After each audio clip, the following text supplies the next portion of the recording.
So ఇప్పుడు మనం ఏం నేర్చుకుందామంటే relation between E and H for free space నేర్చుకోవచ్చు, లేదా intrinsic impedance eta is equals to modulus of E by H is equals to 120 or 377 ohms in free space. Free స్పేస్లో wave travel అవుతున్నప్పుడు మనకి ఉన్న ఫ్రీ ఇంపిడెన్స్ ఎంత అంటే 377 Ohm's అనమాట. దాన్ని ప్రూవ్ చేస్తున్నాం. సో దాంట్లో భాగంగా consider a uniform plane wave in X direction. Uniform plane wave అంటే ఏంటంటే జనరల్గా వేవ్ ట్రావెల్ అవుతున్నప్పుడు మీడియమ్స్ వచ్చినప్పుడు ఆటోమేటిక్గా ఏమవుతుందంటే అటెన్యూషన్ వల్ల దాని వేవ్ డిగ్రేడ్ అయిపోవడం లేకపోతే దాని వాల్యూస్ చేంజ్ అయిపోవడం జరిగిపోతుంది. సో వేవ్ ఇలాగ ఎక్స్ డైరెక్షన్లో మూవ్ అవుతుంది అనుకోండి, మనకి వై డైరెక్షన్లోని జెడ్ డైరెక్షన్లోని wave electric field component and magnetic field components మనకి రిజాల్వ్ అవుతుంటాయి. సో వేవ్ 3 డైరెక్షన్స్లో మూవ్ అవుతుంటుంది. ఒకటి ఎక్స్ డైరెక్షన్, ఒకటి వై డైరెక్షన్, ఒకటి జెడ్ డైరెక్షన్, 3 డైమెన్షన్ వ్యూలో. సో ఎక్స్ డైరెక్షన్లో వెళ్తున్నప్పుడు దాని యొక్క electric field component magnetic field components ఉండవు. అదే వైజెడ్ డైరెక్షన్లో వెళ్తున్నప్పుడు ఈవై ఫీల్డ్ ఉంటుంది, హెచ్వై ఉంటుంది. అలాగే ఇక్కడ కూడా ఈజెడ్ అనేది ఉంటుంది, హెచ్జెడ్ అనేది ఉంటుంది. Electric field magnetic field components Y direction Z డైరెక్షన్లో ఉంటాయి అనమాట. సో ఈ 3 డైరెక్షన్స్లోని దాని యొక్క ఫేస్ని యాంప్లిట్యూడ్స్ని ఇవన్నీ కన్సిడర్ చేయడం చాలా టఫ్ అవుతుంది మనకి. సో ఈక్వల్ యాంప్లిట్యూడ్తో ఈక్వి ఫేస్తో వేవ్ ట్రావెల్ అయితే కనుక దాన్ని యూనిఫామ్ ప్లేన్ వేవ్ అని అంటారు అనమాట. సపోజ్ ఇక్కడ ఒక యూనిఫామ్ ప్లేన్ వేవ్ని ఎక్స్ డైరెక్షన్లో మూవ్ అవుతుంది అనుకోండి, మనకి మ్యాక్స్వెల్స్ ఈక్వేషన్స్ ఏమున్నాయంటే del dot D is equals to free స్పేస్లో యాక్చువల్గా del dot is equals to rho v కదా, రోవి అంటే ఫ్రీ స్పేస్లో 0 అయిపోతుంది. ఇంతకుముందు కూడా మనం నేర్చుకున్నాం. Del cross E is equals to minus దోబి బై దోటి అన్నాం. ఇక్కడ దో బై దోటి అనే పదం ఏదైనా వచ్చినప్పుడు ఇక్కడ డాట్ అని పెట్టుకోవచ్చు అనమాట. దీన్ని బట్టి దీన్ని బి డాట్ అని రాసుకోవచ్చు, లేదా బి అంటే మ్యూ కదా, B is equals to mu naught mu r అనేది 1 కాబట్టి B is equals to mu naught రాసుకోవచ్చు, కాబట్టి మ్యూ నాట్ హెచ్ డాట్ అని రాసుకోవచ్చు. ఓకే, అలాగే del cross H is equals to J అనేది 0 అవుద్ది కాబట్టి దోడి బై దోటి అని రాసుకోవచ్చు. దీన్ని డి డాట్ అని రాసుకోవచ్చు, లేదా ఎప్సిలాన్ నాట్ ఈ డాట్ అని రాసుకోవచ్చు. ఓకే, ఎందుకనంటే D is equals to epsilon E. Epsilon అంటే epsilon naught epsilon R E. Epsilon R free స్పేస్లో 1 కాబట్టి ఎప్సిలాన్ నాట్ ఈ మాత్రమే ఉంటుందన్నమాట. అలాగే ఫైనల్గా del dot B is equals to 0. So ఈ 4 ఈక్వేషన్స్ మనకి మ్యాక్స్వెల్స్ ఈక్వేషన్స్. ఓకే, ఇలా మ్యాక్స్వెల్స్ ఈక్వేషన్స్ వచ్చిన తర్వాత మనకి డెల్ క్రాస్ ఈ అనేది minus mu naught H dot కింద మనం తీసుకున్నాం. సో కర్లే దీనికి కట్టాలనుకోండి వేవ్ ఎక్స్ డైరెక్షన్లో వెళ్తున్నప్పుడు. సో ఇక్కడ ఏఎక్స్ ఏవై ఏజెడ్ తీసుకుంటాము వేవ్ ట్రావెల్ అవుతున్నప్పుడు ఎక్స్ డైరెక్షన్లో. ఇక్కడ వేవ్ ఎక్స్ డైరెక్షన్లో ట్రావెల్ అవుతున్నప్పుడు మనకు ఉండే వాల్యూ దో బై దో X rate of change of value. అలాగే వై డైరెక్షన్లోను జెడ్ డైరెక్షన్లోను 0 కింద తీసుకుంటే సరిపోతుంది. ఎందుకంటే rate of change of value in Y direction, rate of change of value in Z direction ఏం ఉండదు, ఈక్వి యాంప్లిట్యూడ్స్తోనే మూవ్ అవుతుంటుంది. అందుకని యూనిఫామ్ ప్లేన్ వేవ్ ఉన్నాం కాబట్టి దీని వాల్యూస్ని డైరెక్ట్గా 0 తీసుకోవచ్చు. ఒకవేళ మీరు తీసుకోకపోయినా దో బై ద జెడ్ వాల్యూస్ 0 తీసుకోకపోయినా డైరెక్ట్గా వాల్యూస్ రాసినా కూడా ఆన్సర్ అదే వస్తుంది. సో ఇది సింపుల్ మెథడ్ కాబట్టి 2 0s తీసుకోండి. అలాగే ఈఎక్స్ కాంపోనెంట్ అనేది ఎక్స్ డైరెక్షన్లో వెళ్తున్నప్పుడు ఉండదు. ఈఎక్స్ హెచ్ఎక్స్ వాల్యూస్ అనేవి వేవ్ ఎక్స్ డైరెక్షన్లో వెళ్తున్నప్పుడు 0 కాబట్టి 0. అలాగే ఇక్కడ వాల్యూస్ ఈవై కాంపోనెంట్ ఉంటుంది, అలాగే ఈజెడ్ కాంపోనెంట్ ఉంటుంది. ఇది సేమ్ ఏదైతే డిటర్మినెంట్ డెల్ క్రాస్ ఈ రాసారో సేమ్ అదే డిటర్మినెంట్ డెల్ క్రాస్ హెచ్ కూడా రాయాల్సి వస్తుంది. దీనికి డిటర్మినెంట్ కట్టండి. డిటర్మినెంట్ కడితే ఏమవుతుందంటే this is del cross is equals to minus mu naught H dot. Okay, so del cross ఈ హెచ్ డిటర్మినెంట్ కట్టండి.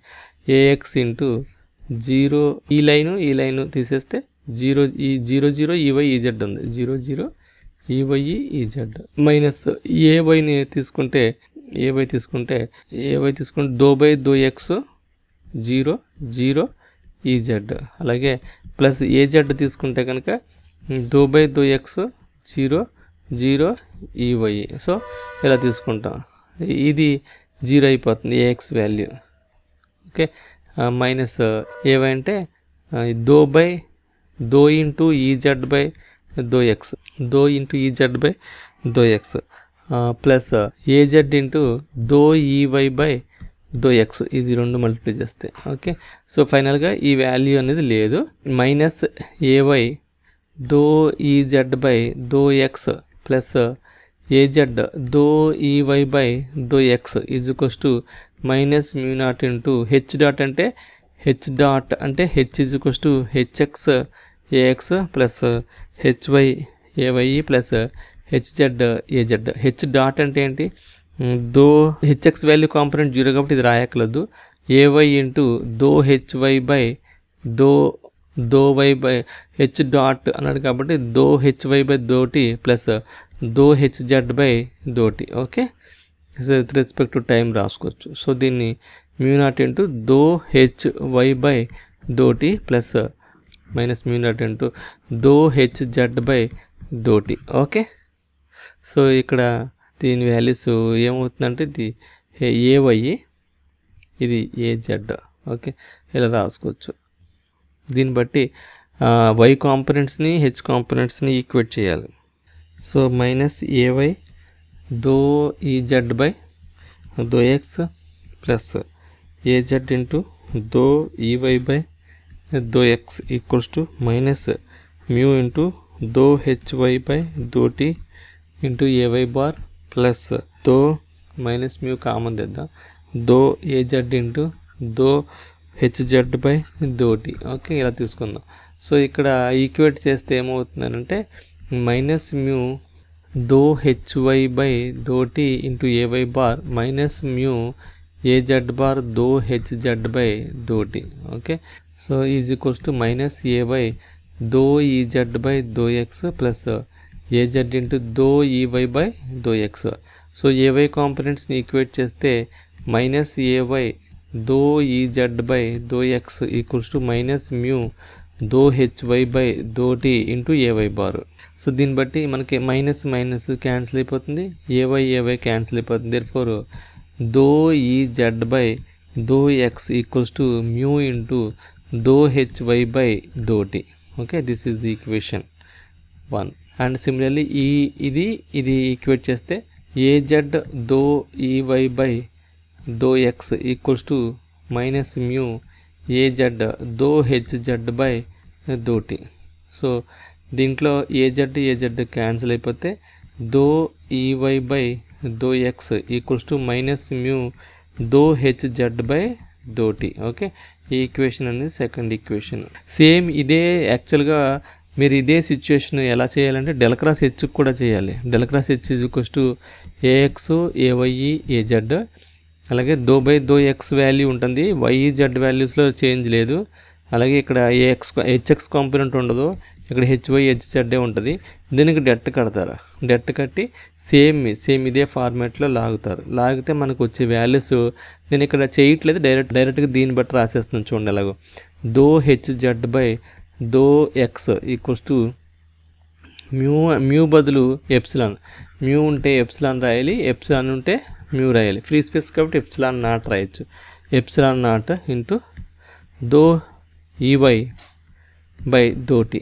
ఓకే, డైరెక్ట్గా చూడండి ఈజెడ్ బదులు హెచ్జెడ్, హెచ్వై బదులు ఈవై, అంతే, మిగతావి ఏమో మార్చక్కల్లా. సిమిలర్లీ ఇక్కడ దీన్ని బట్టి దో హెచ్వై బై దో X equals to minus mu naught ఇక్కడ అన్ని మ్యూ నాట్ రాసుకోవచ్చు ఫ్రీ స్పేస్ కాబట్టి. మ్యూ నాట్ ఇంటూ దో ఈజెడ్ బై దో టీ. ఓకే, సో ఇది థర్డ్ ఈక్వేషన్ అయితే ఇది ఫోర్త్ ఈక్వేషన్ అవుతుంది. సో ఈ 4 ఈక్వేషన్స్ మనకు వచ్చాయి. ఇప్పుడు ఏం చేస్తామనంటే ఒక ఈక్వేషన్ తీసుకుంటాం, దో ఈవై బై దో X equals to minus mu naught దో హెచ్జెడ్ బై దో టీ అనేది ఈక్వేషన్ తీసుకుందాం. మైనస్ మ్యూ నాట్ దో హెచ్జెడ్ బై దో టీ అనే ఈక్వేషన్ తీసుకుందాం. అప్పుడు వేవ్ ఈక్వేషన్లో ఫార్వర్డ్ వేవ్ రివర్స్ వేవ్ 2 ఉంటాయి. ఫార్వర్డ్ వేవ్ అంటే ఇలా వేవ్ ట్రావెల్ అవుతుంది అనుకోండి, ఈ ఫార్వర్డ్ వేవ్ దీని టచ్ అయ్యి రివర్స్ వస్తుందంటూ రివర్స్ వేవ్ అవుతుంది. So f of x minus v naught t అనేది forward wave, f of x plus v naught t అనేది రిఫ్లెక్టెడ్ వేవ్. సో మనం వేవ్ ఫార్వర్డ్ వేవ్ని తీసుకుంటే కనుక E y is equals to f of x minus v naught t కింద రాసుకోవచ్చు.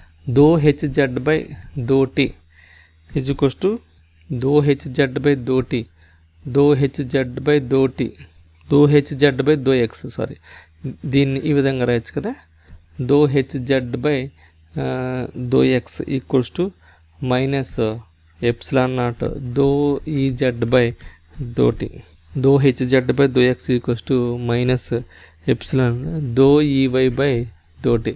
ఇది మనకి వచ్చిన ఫార్ములా ఇది కదా. సో దీన్ని మనం ఈవై వాల్యూని సబ్స్టిట్యూట్ చేద్దాం. మైనస్ ఎప్సిలాన్ నాట్ దో ఈవై బై దో టీ అంటే ఇది దో బై దో t of f of x minus v naught into t. So దీన్ని minus epsilon naught into minus v naught into F dash వస్తుంది. సో ఈ వాల్యూని మనం డిటర్మినెంట్ చేస్తున్నాం కాబట్టి మైనస్ వి నాట్ అనేది కామను. దీన్ని డిటర్మినెంట్ చేస్తే d by d t of f of x minus v naught అంటే ఎఫ్ డాష్ కింద వస్తుంది. సో కాబట్టి epsilon naught into v naught into F dash is equals to దో హెచ్ జెడ్ బై దో x. Okay, so యాక్చువల్గా we have a formula v naught is equals to 1 by root epsilon naught into mu naught. Okay, so దీన్ని బట్టి epsilon naught is equals to 1 by root epsilon naught mu naught into F dash అని రాయొచ్చు. So దీన్ని root epsilon naught whole square కింద రాస్తే route epsilon నాట్లో 1 time పోతుంది. అప్పుడు దీన్ని root epsilon naught by mu naught into F dash అని రాయొచ్చు ఈజ్ ఈక్వల్స్ టు దో హెచ్ జెడ్ బై దో ఎక్స్. సో దీన్ని ఇలా రాయొచ్చు. సో ఇలా రాసిన తర్వాత దీనికి ఇంటిగ్రేషన్ అప్లై చేయండి. Apply integral on both sides. Integral of దో హెచ్ జెడ్ బై దో X equals integral of root epsilon naught by mu naught into F dash. Okay, దీన్ని బట్టి మనకి ఇంటిగ్రేషన్ డిఫరెన్షియేషన్ పోద్ది. H z equals to root epsilon naught by mu naught into integration f dash పోతే f మిగులుతుంది. Okay, f is nothing but H z equals to root epsilon naught mu naught into f అంటే nothing but E y. F is equals to E y. E y ఈక్వేషనే కదా function. Therefore H Z by E y is equals to root epsilon naught by mu naught. Therefore E y by H z is equals to root mu naught by epsilon naught. Okay, route mu naught అనేది అంటే value అంటే 4π into 10⁻⁻⁷.